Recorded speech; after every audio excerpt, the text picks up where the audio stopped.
Assalamualaikum warahmatullahi wabarakatuh. Waalaikumsalam warahmatullahi wabarakatuh. Alhamdulillah nih, saya seneng nih anak muda di sini semangat nih ketika diberikan salam, ucapnya dengan semangat. Kenapa? Karena salam ini adalah doa. Artinya kita diberi keselamatan, didoain. Mau nggak kira-kira menjadi orang-orang yang selamat? Masya Allah ya, semua juga pengen, betul nggak? Lah iya, Masya Allah, yang paling gurih kan selamat itu. Biar banyak duit aja coba, sakit, enak nggak begitu? Apalagi udah nggak punya, sakit lagi ya? Ya Allah. Nauzubillah min. Udah kagak punya duit, nggak gablok duit, sakit lagi, Masya Allah. Mana mau lebaran besok? Ya. Masya Allah, Masya Allah. Nih, makanya ini ajaran dari Nabi, kita kudu amalin. Ini kadang-kadang masalah salam ini sepele dianggapnya. Betul? Dianggapnya seolah-olah kayak nggak berguna. Padahal kalau kita pelajari itu bahwasanya itu sangat penting itu. Siapapun orangnya pasti dia kepengen yang namanya selamat. Bahkan orang Jawa kan banyak ya yang namanya selamat. Ya, kalau orang Betawi ada nggak? Orang Jawa itu kebanyakan selamat, selamat itu. Karena apa? Berharap supaya anaknya menjadi orang yang selamat seperti itu. Nih, Allah Subhanahu wa taala menjelaskan begini dalam Al-Qur'an. Idza dakhaltum buyutan fasallimu ala ahliha. Apabila kamu masuk ke dalam rumahmu, maka berilah salam kepada penghuninya. Saya mau tanya nih sama anak-anak muda. Ini kalau pada masuk rumah beri salam enggak? Hah? Benar? Alhamdulillah kalau ente udah ngamali itu, insya Allah akan diberikan keselamatan di dunia wa dunia wal akhirah. Amin ya Allah ya Rabbal. Lah iya, itu artinya apa? Perintah Allah. Ini jangan rumah itu disamakan kayak pasar, telanang-selonong aja. Lah kuburan aja kita disuruh beri apa? Lah kalau masuk kuburan itu bisa salam. Masa kalah rumah kita sama kuburan? Benar lagi Ustaz? Masya Allah. Ya oleh karena itu apa? Afsus salam kata Nabi, berikanlah salam, sebarkanlah salam. Karena itu doa untuk sesama kita. Bahkan akan menimbulkan rasa cinta di antara kita. Dengan kita mengucapkan Assalamualaikum, itu akan menimbulkan rasa cinta kepada di antara kita. Itu Nabi yang mengajarkan. Ya, oleh karena itu apa? Jangan lupa kalau mau masuk rumah beri salam. Mudah-mudahan dengan ini insya Allah amalan dari Nabi dapat kita amalkan. Amin ya Allah ya Rabbal alamin. Alhamdulillahirabbil alamin wa bihi nasta'in ala umuri dunya waddin wa salatu wassalamu ala asyrafil anbiya'i wal mursalin sayyidina wa maulana Muhammadin wa ala alihi wa sahbihi ajmain. Amma ba'du. Yang kita hormati guru kita yang mulia Al-Mukarram Al-Habib Hasan bin Abdul Qadir Al-Haddad, semoga Allah panjangkan umurnya dalam keadaan sehat wal afiat, diberikan ilmu yang manfaat untuk kita semua sehingga tetap syiar agama Allah di kampung kita ini khususnya. Amin ya Allah ya Rabbal alamin. Ada guru kita Al-Mukarram Ustaz Haji Mahmudin Ishaq, kita doakan semoga dipanjangkan umur dalam keadaan sehat wal afiat, diberikan manfaat ilmunya di dunia wa dunia wal akhirah, dan juga anak-anaknya dijadikan anak-anak yang soleh dan solehah. Kemudian ada Bapak RW Al-Mukarram Bapak Ustadz Abdul Rasid, semoga kiranya dipanjangkan umur dalam keadaan sehat dan diberikan rezeki yang banyak yang luas. Semua yang hadir di sini saya doain semoga Allah panjangkan umur kita dalam keadaan sehat walafiat, diberikan yang rezeki yang banyak yang melimpah, meruah sehingga kita bisa pergi haji ke tanah suci bisa ziarah ke makam Nabi di Madinah, pulangnya tambah berkah, bisa beli rumah, bisa beli apa lagi? Mobil mewah, bisa beli lagi apa lagi? Nggak usah yang itu dulu, emang ente, masya Allah ya. Pengen kawin Ustaz. Amin ya Allah. Mudah dikasih sama Allah, amin. Amin. Dan juga dibanyakin duitnya ya. Besok kan kita mau puasa nih. Kalau duit kita banyak, puasa kita kira-kira anteng nggak di rumah? Pendaringan penuh, pendaringan, beras kita banyak ya. Kemudian duit kita nggak bisa ditekuk karena apa? Dompet kita kebanyakan isinya. Gurih nggak tuh kalau begitu? Mudah-mudahan semuanya yang ada di sini dibanyakin duitnya oleh Allah Subhanahu Wa Taala. Amin ya Allah ya Rabbal Alamin. Ma'asyiral muslimin rahimakumullah. Di sini kita, masya Allah, ini saya sangat bergembira sekali dengan keberadaan taklim ini yang dipimpin oleh guru kita Ibnu Hasan. Kenapa? Karena dengan adanya perkumpulan kayak ini, masya Allah, kita mendapatkan satu keberuntungan yang sangat banyak. Di antaranya tadi tuh kita udah banyak baca zikir, tahlil, baca maulid, masya Allah. Suaranya pada gurih-gurih banget, masya Allah. Saya rekam tadi tuh. Ya, mudah-mudahan itu bermanfaat untuk kita semua. Karena selawat, ya, namanya selawat pasti itu akan bermanfaat. Kata Nabi, ya, man shalla alayya wahidatan sallallahu biha asran. Siapa yang berselawat kepadaku sekali akan dibalas sama Allah, yakni dengan rahmatnya, dengan kasih sayangnya Allah 10 kali tuh, masya Allah. Bahkan selawat itu ada menjadi wajib. Yang mana? Yaitu ketika kita sholat, wajib itu membaca selawat kepada Nabi. Allahumma sholli ala sayyidina Muhammad wa ala ali sayyidina Muhammad. Segitu wajibnya. Ya. Nah itu sehari semalam kita berapa kali tuh? Yaitu kali 5. 2 kali 5 berarti 10 kali. Kalau subuh enggak 1 ya. Subuh kan tahiyatnya cuma 1 kali doang. Ya, jadi 9 kali wajib kita membaca sholawat kepada Nabi kita Muhammad Sallallahu Alaihi Wasallam. Alhamdulillah, saya kedatangan di sini. Ya, kebetulan kenal sama beliau itu karena beliau suka main ke Keranji, ya, guru kita suka hadir di taklim di sana juga. Maka ketika saya itu kenal, kemudian diceritain bahwasanya putra beliau yang bernama Abu Ahmad itu yang berada di Cianjur udah bikin pesantren. Alhamdulillah saya gembira. Akhirnya ya kurang lebih 1 tahun ini anak saya sudah berada di sono. Ya, dan ya antum katanya udah ya, ngantar juga anak ke sana. Ada 2 orang aduh. Alhamdulillah. Ini yang belum pada nih ya, yang belum atau yang punya adik, yang punya siapa itu, anterin mereka itu ke pesantren. Kenapa? Karena dengan mempelajari ilmu agama ini, insya Allah mereka itu adalah menjadi generasi-generasi penerus dari Nabi kita Muhammad Sallallahu Alaihi Wasallam yang akan terus menjaga eksistensi daripada keberadaan agama kita ini. Bahwa kalau nggak ada yang mempelajari itu, tentunya akan apa? Akan hilang. Yang adanya sekolah. Betul nggak? Nggak ada yang belajar di pesantren, makanya kudu ada dari sini perwakilannya. Katanya sih alhamdulillah sudah banyak, saya bersyukur. Termasuk anak saya itu ada 1 di Habib Ahmad sana, putra dari guru kita ini. Mudah-mudahan semuanya pada belajar di sono diberikan ilmu yang manfaat, ya, diberikan ilmu yang berguna untuk masyarakat di sini dan juga kepada yang lainnya. Amin. Kemudian kita yaitu selanjutnya tadi saya sudah dibisikin sama Habib, sama guru kita bahas masalah puasa aja. Karena apa? Karena memang momennya besok ini kita kalau nggak salah hari Selasa ya. Ini kan malam Jumat nih. Malam Jumat, Sabtu, Minggu, Senin, Selasa, tinggal kira-kira 3-4 hari lagi. Betul nggak? Mudah-mudahan ya Allah angkat itu namanya virus corona. Sehingga kita terawih kagak kayak tahun kemarin ya. Tahun kemarin masjid pada dikunciin, betul? Musola pada dikunciin. Ada yang pada berani, cuman pakai hordeng, lampunya digelapin, kagak pakai speaker, begitu nggak? Lah ini sholat terawih kayak orang mau nyelundupin barang itu ilegal.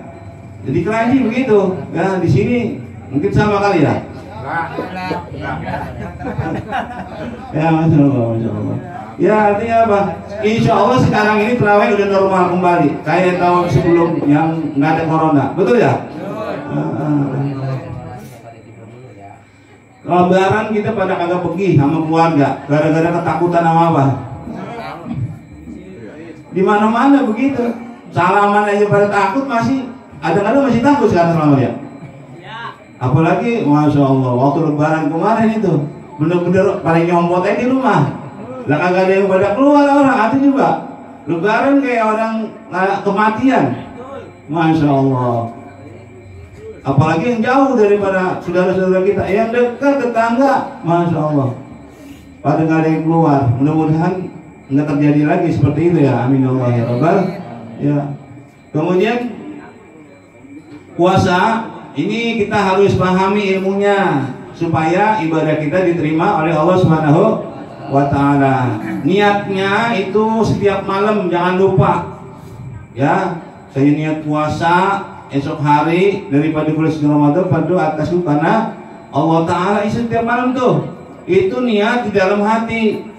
Wa mahalluha al-qalbu, begitu kalau terang dalam kitabnya. Kalau lisannya nawaitu shomawori itu dengan lisan itu nama sunnah talafuz. Artinya melafazkan niat itu dengan lisan itu sunnah. Yang wajib itu di dalam hati, maka harus dikonsep. Dikasih waktu sebentar untuk apa? Berniat di dalam hati. Tuh, supaya apa? Ibadah kita diterima oleh Allah Subhanahu wa Ta'ala.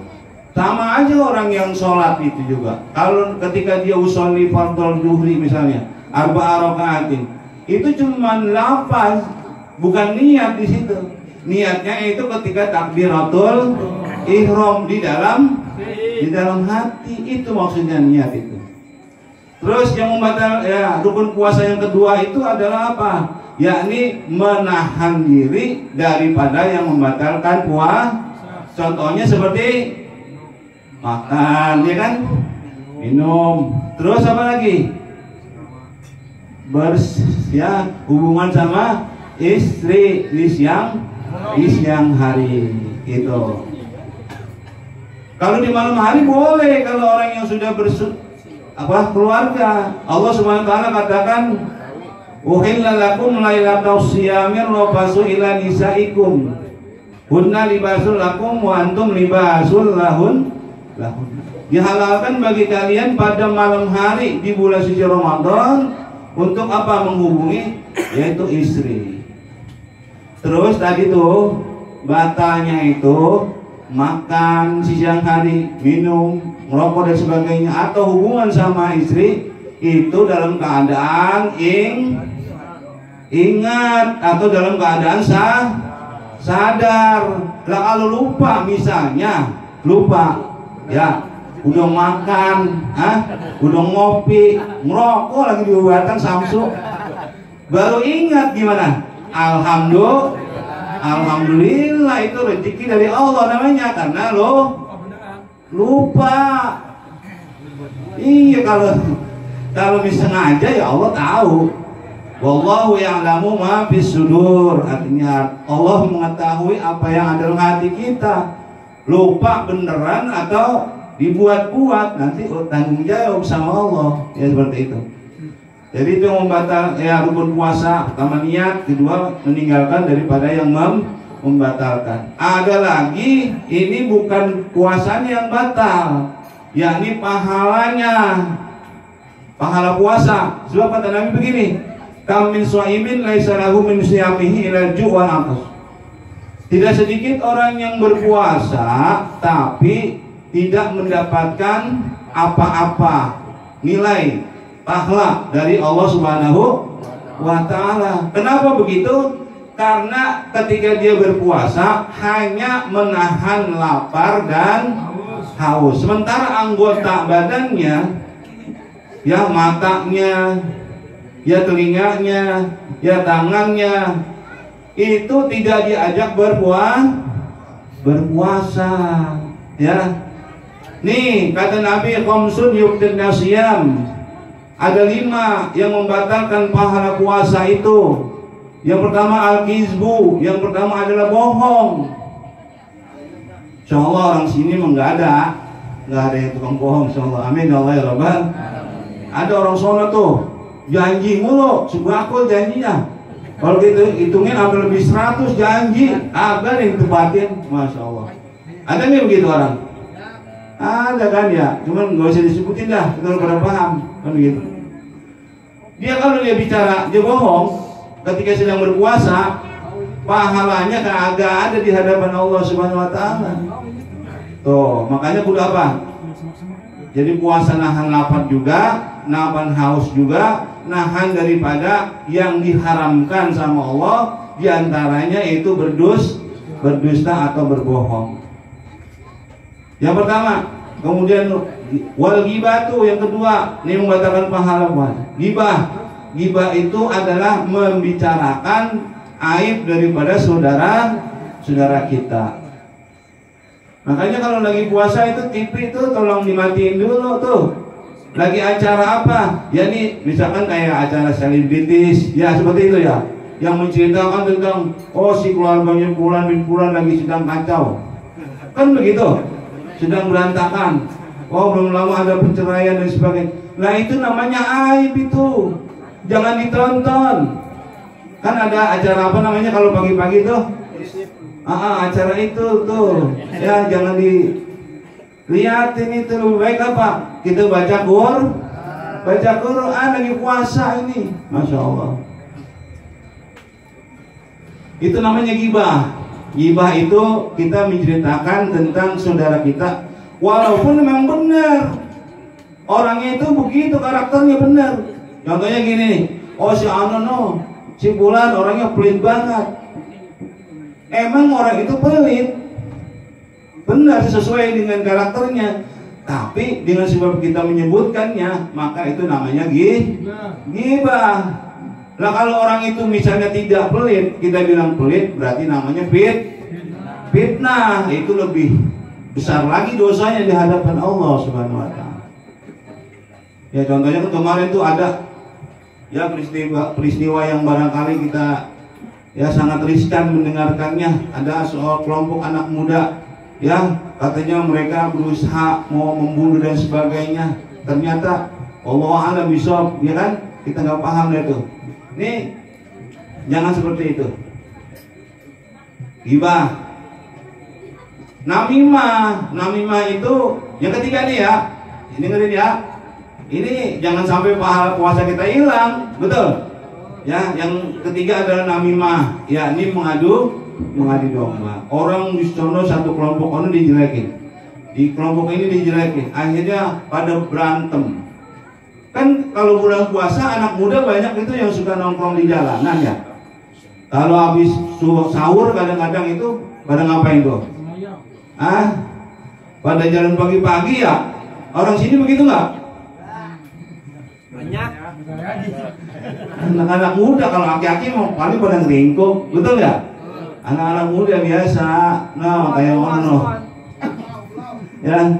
Untuk selanjutnya jangan lagi udah ngapain begitu. Habis subuh pada jalan mending ya pada pakai yang kayak sekarang nih. Kalau saya lihat pakai cakep-cakep nih, pakai jilbab semua. Ya seperti itu wanita harusnya memang. Itu kan yang di jalanan itu nggak semua begini ntar. Ya. Yang kalau habis subuh jalan-jalan itu rame-rame nggak pada begini semua. Ada yang rambutnya beriak, yang pakai pakaiannya dikit banget, ya. Nah makanya jangan sampai apa, matanya juga nggak agak puasa, tuh nanti batal pahalanya, masya Allah. Itu namimah. Yang ketiga adalah provokator, sehingga terjadi tawuran bahkan di Jakarta itu sering parah itu. Ya dari Matraman sono, ya. Itu bulan puasa bukannya mereka pada anak muda pada tadarusan di di masjid atau di musola, tapi akhir pada ngapain? Yaitu pada tawuran, petasan tuh, tembak-tembakan petasan. Kadang-kadang udah pada parah, batu dan sebagainya.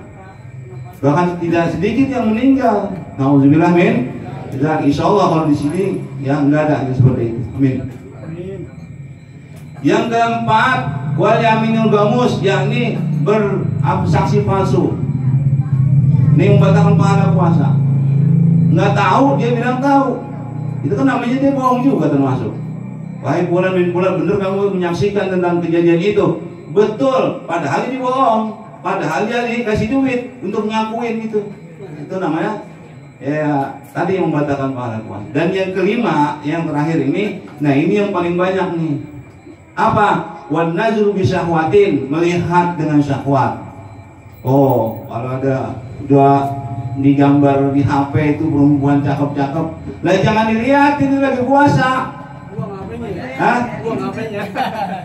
HP-nya dibuang.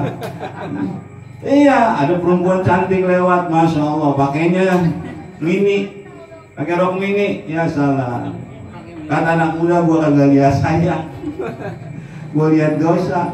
Ya, makanya jangan nongkrong di jalanan kalau lagi puasa. Ya, itikaf di masjid. Oh, masya Allah. Wan nazru bi syahwatin. Ini melihat sesuatu yang membangkitkan gairah, membangkitkan syahwat. Apa aja yang dilihat itu, mau orang kayak kucing kayak dilihat.